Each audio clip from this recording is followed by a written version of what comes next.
Good morning. Hi, Mayumi, Yoshida, and Amanda Sum. Welcome to Hello. Storied North. We are here today on the unceded territories of the Musqueam, Squamish, and Tsleil-Waututh speaking people. Very grateful to live, work, and play on this land, and to be able to speak with you both today about Different Than Before, a music video, a film, a statement, a song, and how the two of you came together to make this happen. It's very powerful. And I saw Mayumi, you say that it was when you saw Amanda perform this song live that it actually sparked a catalyst event somewhere, planted a seed. And now today you are on your way to South by Southwest to showcase this beautiful piece to the world. So let's start there. That's actually a lot of places. Yeah, we had just come out of shooting our first music video together, which was Groupthink, and that was an amazing experience. And before it was releasing, Amanda was doing an online concert, like over Zoom, and then I was tuning in, and this was one of the songs she played amongst many other awesome songs. And I just like instantly loved the melody. And then before she started playing it, she talked about the backstory of like how she made it and like what was the journey behind this song. And that really resonated with me, which I think Amanda should talk about. But yeah, that was the origin. And then after listening to the earlier versions of it, I just kept playing and playing and playing, and it's still on my top 5 most played list on my iTunes. It's just a song that I adore. So yeah, a lot of stories came up and a lot of ideas came up, and we talked about it together. And then yeah, but before talking about that, maybe Amanda, do you want to talk about the origin? Mhm. Yeah, so the song I wrote it in May of 2020, and that was a period, like over the pandemic was when I was writing a lot of the songs that ended up being on this album. And um in that time it was kind of the height of isolation, and also the height of this rise of Asian hate crimes. And it was just like seeing these things in the news, worrying about my family, and how people can, like, people who look like me aren't necessarily safe from just going out to walk to the grocery store. And yeah, so the song kind of stemmed from craving a change that obviously needed to happen, and we're still working towards that, but knowing that this change isn't going to happen right away, and that we have to keep trying, and holding each other accountable for the next day, and then a new tomorrow, until the day comes where we don't have to live in fear. So that's where the song came from. And I a lot of times when I'm performing concerts, I like to talk about where songs come from. And yeah, so I had been talking about it, and Mayumi was listening and ready. But yeah, we had just come from filming a different video, and knew that we wanted to make another thing together, so it felt right that's the song. It's a beautiful song. And to folks who haven't heard it yet, be ready. Be ready for, get out your tissue, because it's just so evocative of so much. And what I find so beautifully striking about it is that if you haven't heard it, based on what's already been said about it, you might think it's going to be an anthemic protest, fast-paced, something has to change, as we hear so many songs sound like that.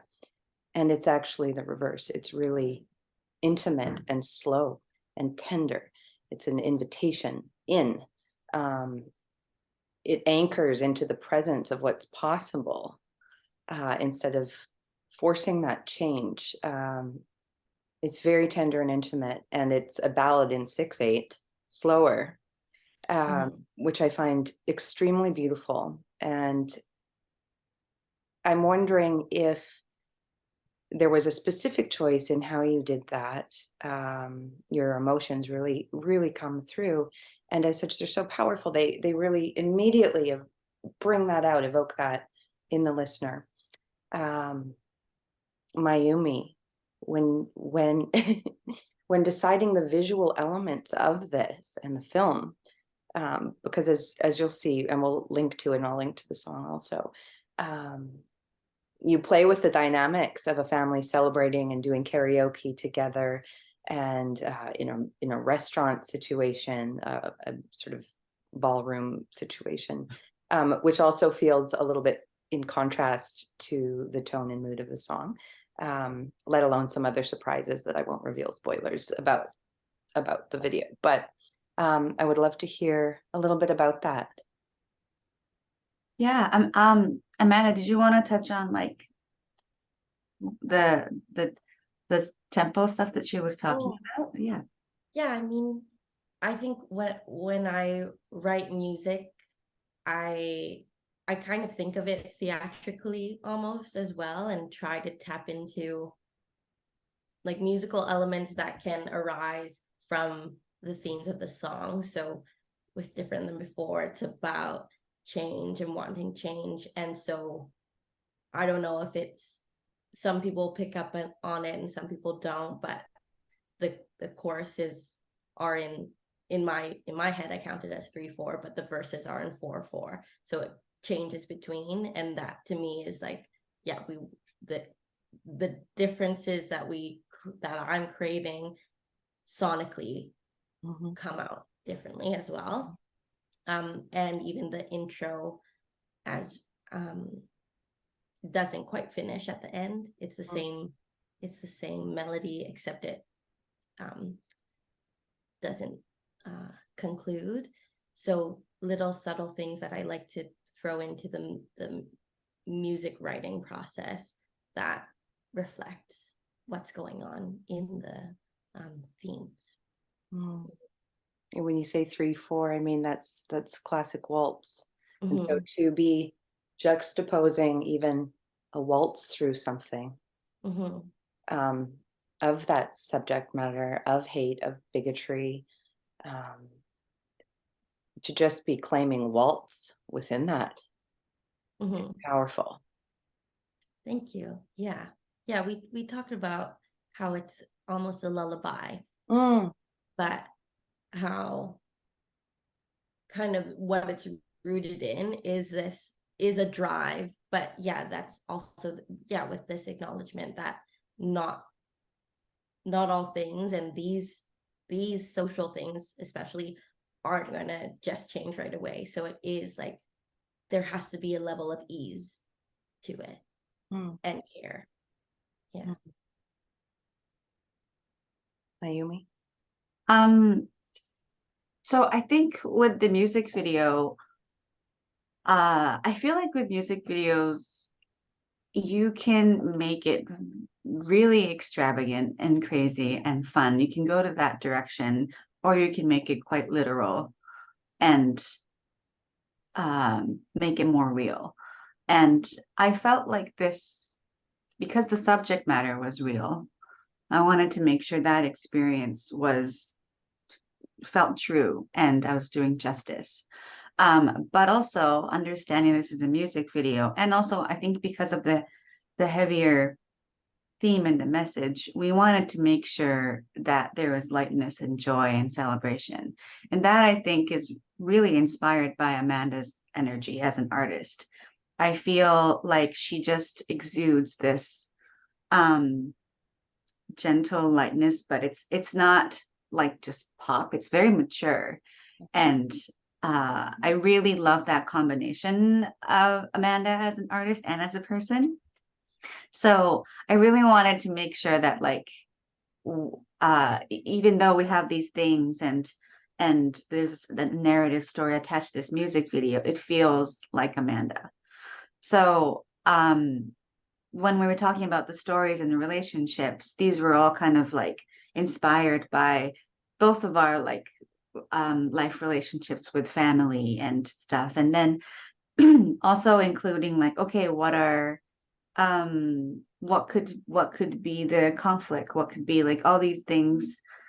Even if we wanted to bring the realness of the incident, we wanted to have that dream feel. So, and I think that's the joy of music videos, that like you can kind of go there and nobody will second guess it because it's a music video.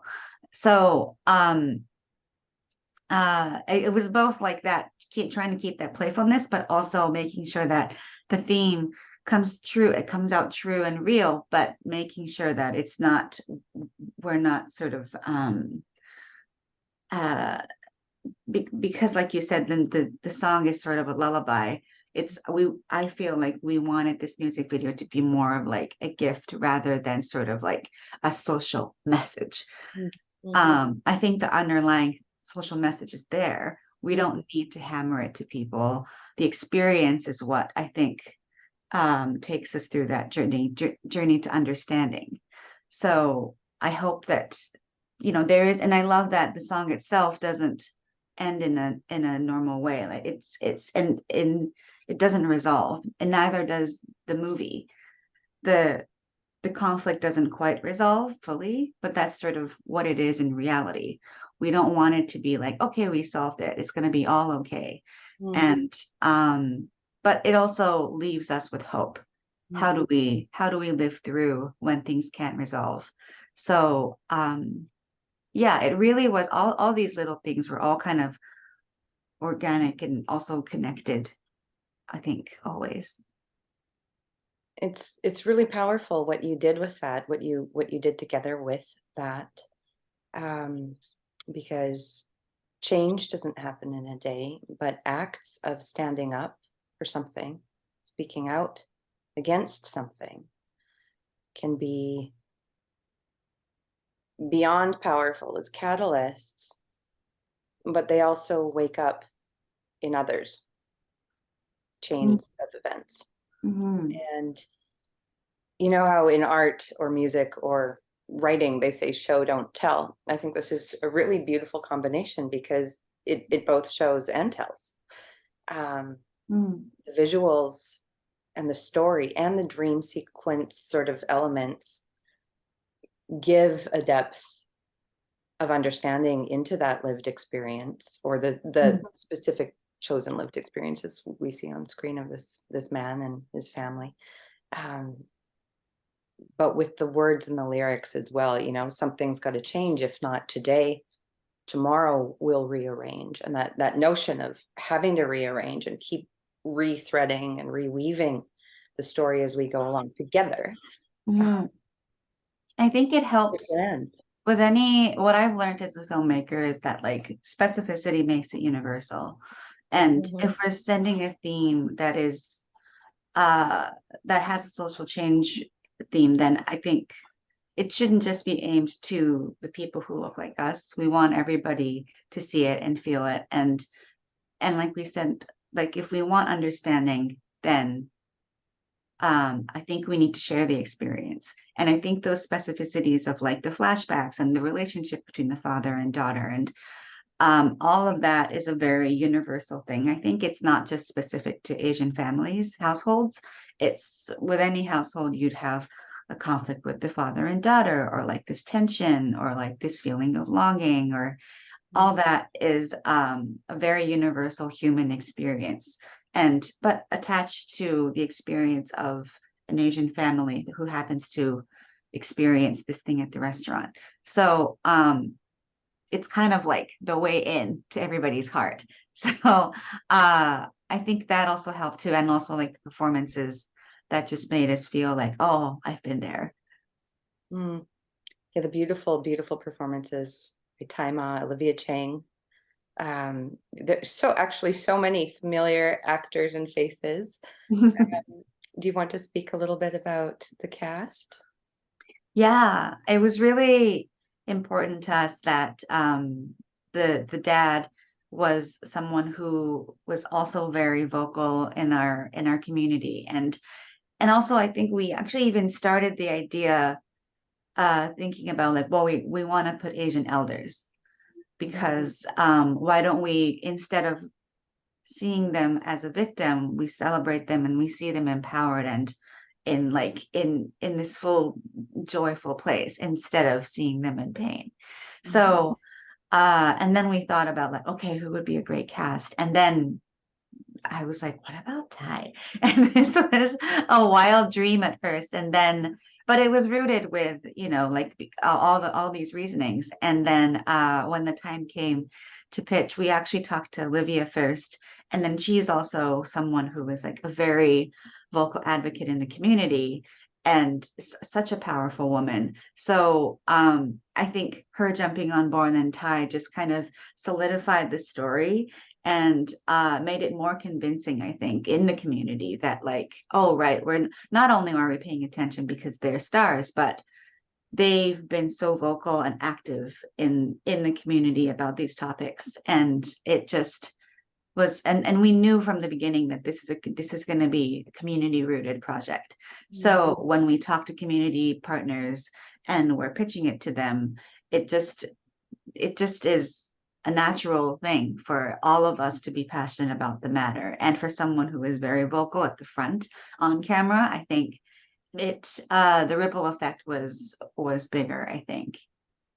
And then the one of the best things is that Amanda's mother plays Amanda's mother, and that was very, very, very, very sweet. Yes. Yeah, and with this whole community that this film had brought together, like I work in both theater and music. Mayumi and I met through theater, but you work a lot in film, and just bringing all these different disciplines together and seeing people that we've kind of worked together, but maybe in a different realm, but everyone was there on set together, made it really special. Yeah. And we should add, folks who maybe notice, we know Mayumi from Man in the High Castle, the Crown Princess, and you're a local UBCP actress, and but you're doing a lot of work moving into your directing and writing with your teacher and the lab at TIFF. And so now, and headed to South by. What is that like, being recognized as an actor, and now really moving into, and both, because I've been seeing posters and hints of new things that you're about to. But yeah, moving into that role and speaking from that position of creator as well. It's very empowering that I'm not one thing, because I am, and me myself, I'm not one thing, so that my way of expressing myself is not one thing, which is really nice. And I think as an actor, you're often the avenue is limited on how you can express yourself, because you're kind of following someone's lane, which is like the lines and the roles. So, and that is a pure joy as well, that you're given and something from someone, and then now you endow it, and then you turn it into something.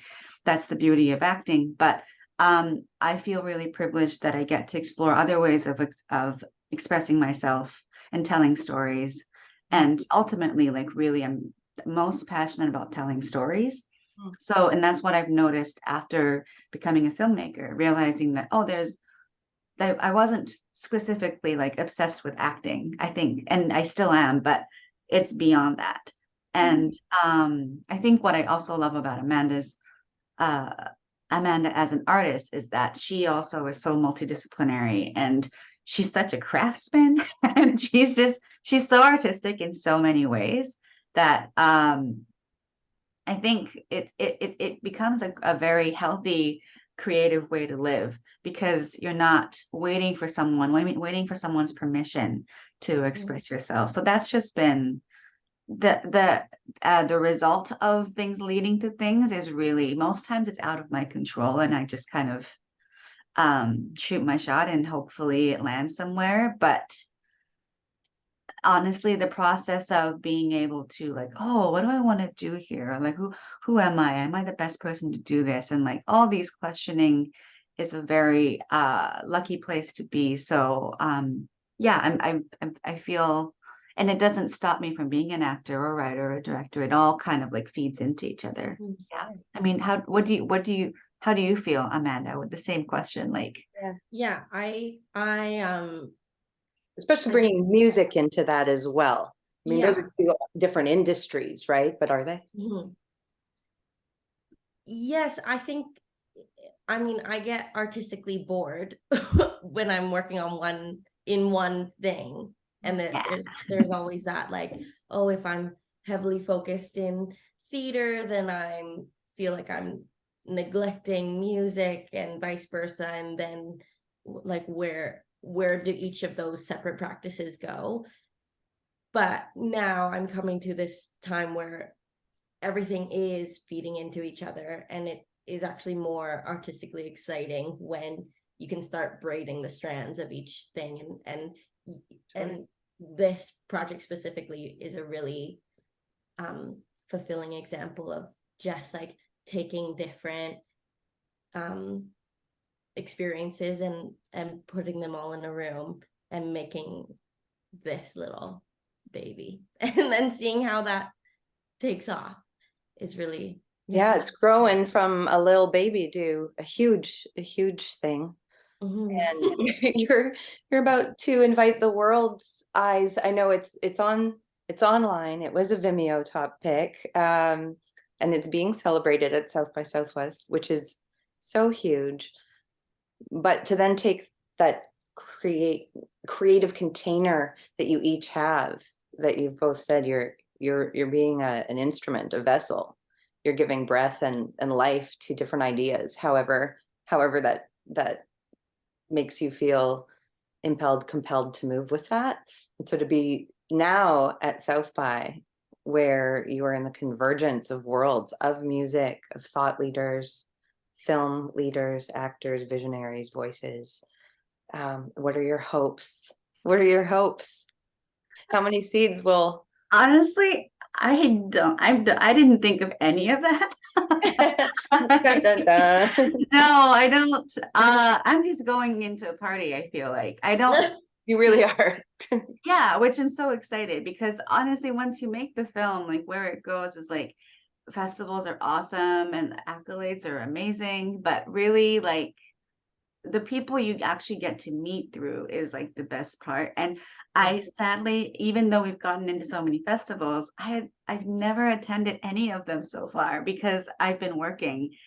And so honestly, I just can't wait to be in a theater actually watching the music video on a big screen. Like that purely I'm so excited for, because I've only seen it on the phone or like my computer. So, and then the joy of the shared experience, like, oh my gosh, that is going to be something that's so special. So the visuals are so stunning too, just so stunning. It's absolutely meant to be seen on a big screen. And even just get a photo of the perspective of the size of that will be phenomenal. Canada House is having such a huge celebration of artists coming from Canada. Yay. And there's so much talent, very exciting, and vision coming out of Canada. Really, I don't think we've already gotten so much out of it that it's really just a bonus that we get to hang out together longer and see each other more often. And then like and I'm really sad that like Amanda can't make to South by, but she's repping us at the Juno Awards. So like I'm sad that I can't go to the Juno Awards. And it's like, it's really, it's all kind of like bizarre, but it's so lovely that we get to celebrate each other in like these a month or two span. Juno, how huge that is. Yeah, it's yeah, I mean, we've talked about this too, me and Mayumi, of how it's all, you know, all these nominations are really, really weird and touching and like silly, but to me it just like what I hold is that behind these nominations is people seeing and hearing and understanding the message that we put into this video. And it's not about any like big name award or anything, but it's that, oh, people are listening, and that's actually what is really, really special. Yeah, The nominations are also very well deserved. Just wanted to add that adjective in there. And the message is really clear, because at the very end of it, it says big and bold, stop Asian hate. And so I want to say thank you for that message, and for creating what you did to speak to that, and for an invitation to folks to be witness to that, and to be able to normalize that and put that into practice. Every small step or conversation, one at a time, we can have. It's really powerful. And we will be sharing links, of course, to each of your work, to the film, music video, to your songs, and to your socials, so that we can follow along each of your journeys in the weeks to come. Is there anything else you want to plug or shout out?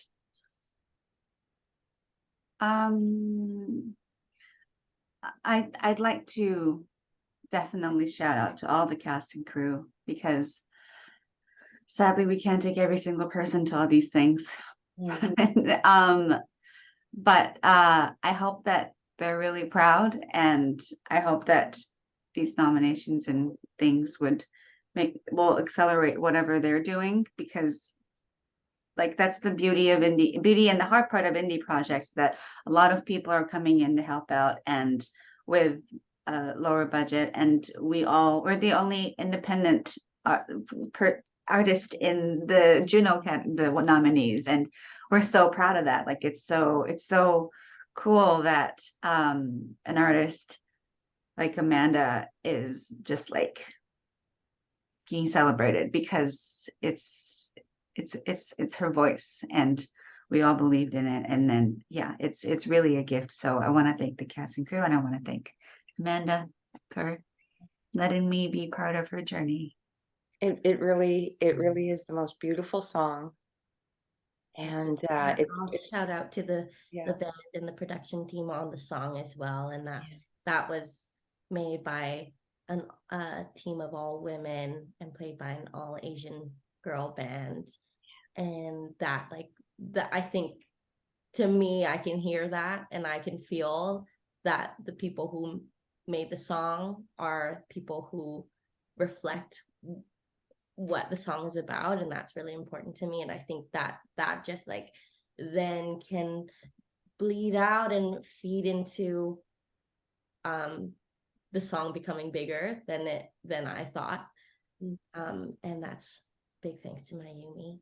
And yeah, I just learned from Mayumi so much, and I'm so grateful that we get to work together, because it's just so fun. It's such a joy to see your connection, even through the Zoom, and the friendship and bond that's been solidified there. Community really is everything, and the strength that is bound because of community is what can carry these things. The only independent project nominated forward. That's so huge. And it's because of indie community, isn't it? It's just cements strength. Yeah, It's a joy and a real honor and privilege to be able to hear these stories from you, and just can't wait to see and hear what's next. It's just thank you so much. I think next year when the Coachella, you know, that does your Spotify / your concert, like what that is, pretty sure yours is going to be up there on the first weekend billing. And they won't even tell you. It's like I got it on repeat. So it's pretty beautiful. And And it's like, I was on there? That's so funny. Pretty epic. Dear. Anyhow, we're rooting you on at Juno weekend and at South by Southwest. Stay tuned for everything, and thank you both so much. You. Thank you. Thank you.